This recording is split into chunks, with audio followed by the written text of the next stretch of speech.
was there anything specific in method? I mean, you have been maybe 20, 25 years you've been teaching. Yes. And then you are teaching online. Yes. So did you suddenly see yourself changing the way you deliver content? Yeah.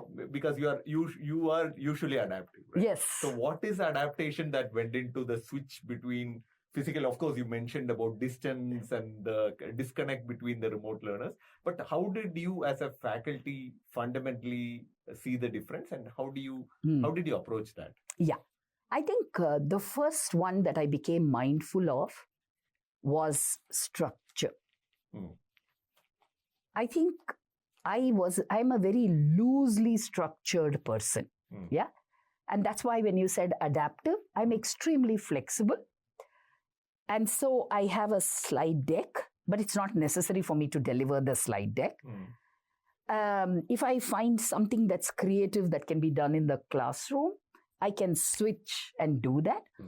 So I have always believed these were my strengths. But what I also realized is that as you go on the digital, you've got to preserve this core. Okay? But you've also got to be very structured. And what do I mean by structured? Okay. Let's say that there is a class of an hour and 30 minutes. In your head, you've got to be able to think, how long will each exercise take? Will the remote learners take longer? Will the physical class take longer? Very ironic, physical class takes longer time. Why do you think so? For the simple reason that remote learners are efficient. Okay. They get it, they start, and then they have no disturbances.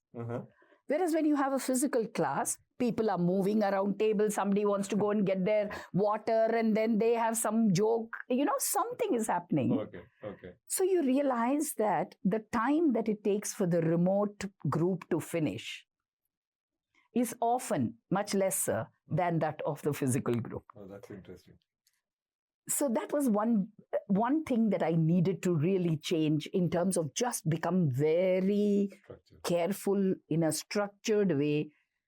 And much later today, it is that capability that actually helps me manage my classroom.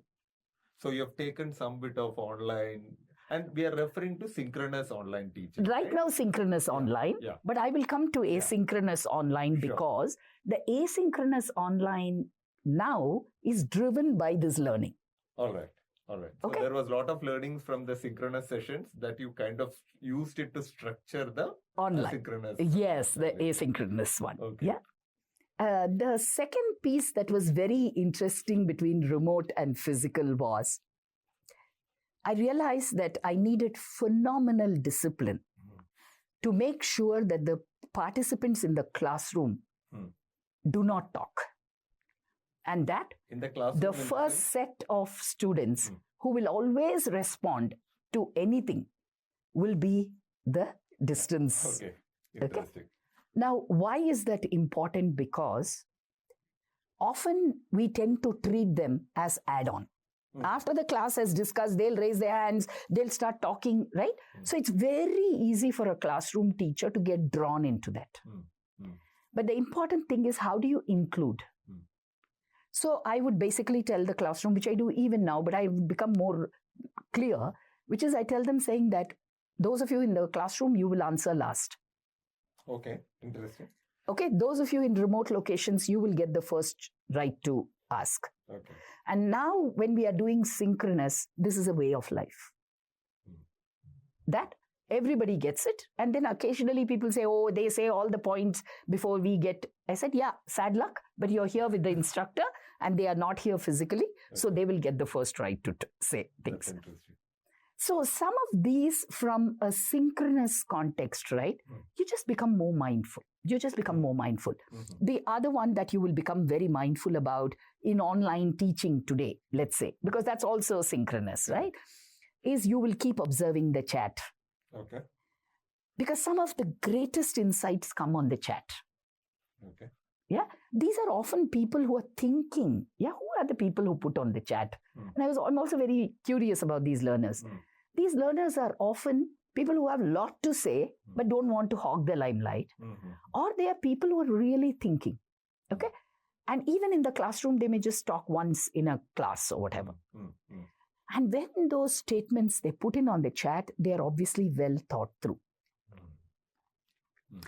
So I find myself more and more mindful of being able to include the chat conversations, giving people the flexibility to actually put on the chat. Yeah.